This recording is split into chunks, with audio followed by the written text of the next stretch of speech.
আসসালামু আলাইকুম রহমতুল্লাহ বরকাতুহ। ওয়ালাইকুম আসসালাম আপনি কেমন রহমতুল্লাহ। আছেন সালমাত রিফাত? জি, আলহামদুলিল্লাহ। বলেন, প্রশ্ন বলেন। স্যার, আমি বলছি কোলকাতা থেকে, বাড়ি মালদা জেলা। সালাম আলাইকুম। বলছিলাম স্যার, আমরা যে যে কোম্পানিতে আছে আমাদের এখানে সব উর্দু ভাষী, এরা সবাই বেরেলিবি মাঝাবের অনুসারী। তো এরা তারাবি, প্রথম তারাবি পড়াচ্ছে। তো তাদের পিছনে কি আমরা সালাত হবে এবং পাঁচ ওয়াক্ত নামাজও পড়াচ্ছে। প্রথম তারাবিতে কি সমস্যা? আপনার সমস্যা সমস্যাটা কোথায়? সমস্যা সমস্যা খতম তারাবি খুবই স্পিডে পড়ছে। আমরা সিজদার উপরে যেতে পারছি না, তারাবি উঠে যাচ্ছে। খতম করলে যে স্পিডে পড়তে হবে এটা তো নয়। খতম তো সৌদি আরবে হচ্ছে। হ্যাঁ, অনেক মসজিদ হারমানি শরীফেনে হচ্ছে, খতম অনেক জায়গায় হচ্ছে। খতম ইন্ডিয়া বাংলাদেশ অনেক মসজিদ আহলে হাদিস মসজিদেও হচ্ছে। কিন্তু তার ধীর স্থির ভাবে পড়ছে।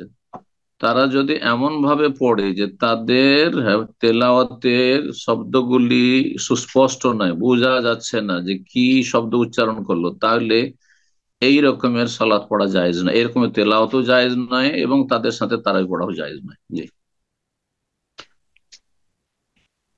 আর বড় শিরকি আকিদার যদি হয় তাদের পিছনে ইক্তেদা করে সালাত পড়া জায়েজ নয়।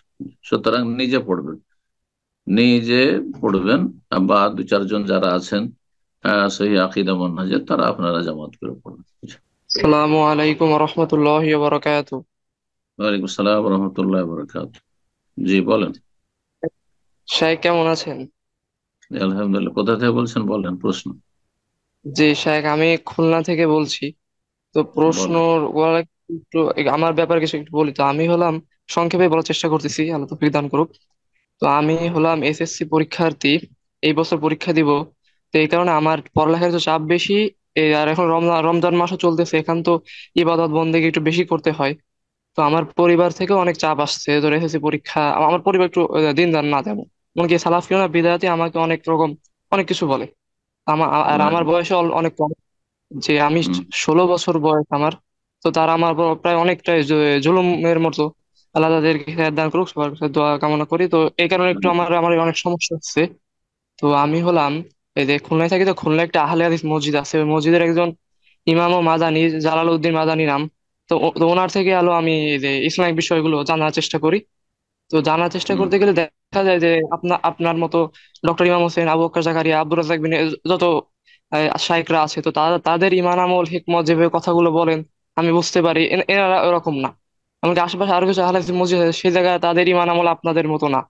কথা বলতে গেলে কেমন সুন্নাত তাদের ভিতরে, রাসূল রাসূল রাসূল সাল্লাল্লাহু আলাইহি ওয়াসাল্লামের সুন্নাত তেমন একটা পাওয়া যায় না। তো এইসব ক্ষেত্রে আমার একটু করণীয়, আমাকে যদি কিছু নসিহা করতেন। করণীয় হচ্ছে যে তোমার যেহেতু লেখাপড়া করছো তুমি, তো তো লেখাপড়াটা একটা ফরজ কাজ এই বয়সে। 16 বছর, 18 বছর, 20, 22 বছর, এই সময়গুলো লেখাপড়ার বয়স। ঠিক আছে? তো এই ক্ষেত্রে সাদ্দেদু ওয়াকারিবু, নবী সাল্লাল্লাহু আলাইহি ওয়াসাল্লাম হাদিসে রয়েছে যে মধ্যম পন্থা অবলম্বন করো।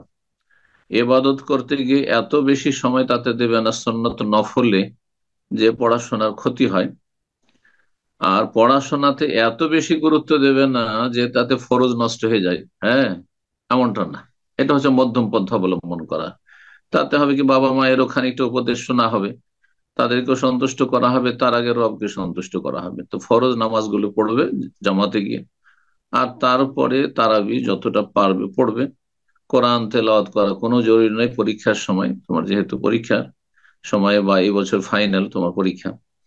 তো কোরআন তেলাওয়াত করা, অথবা বেশি বেশি সময়, দীর্ঘ সময় ধরে কিয়ামুল লাইল পড়া, অথবা আরো অন্যান্য ইবাদত বন্দেগীতে সময় লাগানো, বিভিন্ন কাজে, এগুলোতে সময় না লাগিয়ে নফল এবাদতের চাইতে তোমার লেখাপড়া, ক্লাসের লেখাপড়া করা বেশি গুরুত্ব রাখে।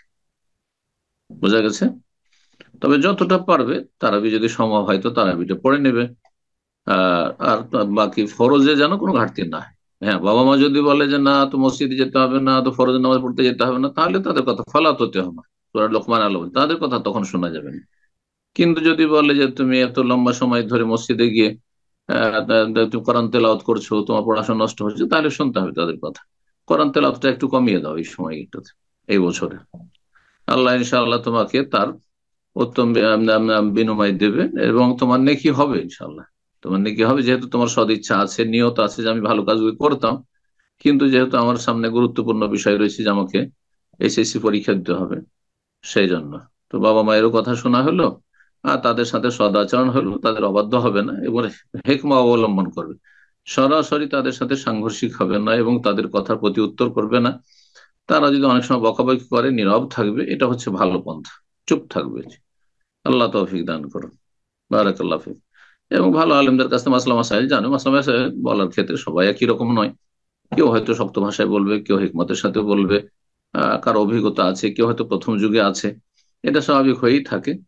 আহ কোরআন এবং হাদিসের আলোকে যারা মাসলা বলবে আর আস্থা আছে তাদের উপর, তাদের কাছ থেকে মাসলা মাসাইলের উত্তর নেবে। আল্লাহ তৌফিক দান করুন।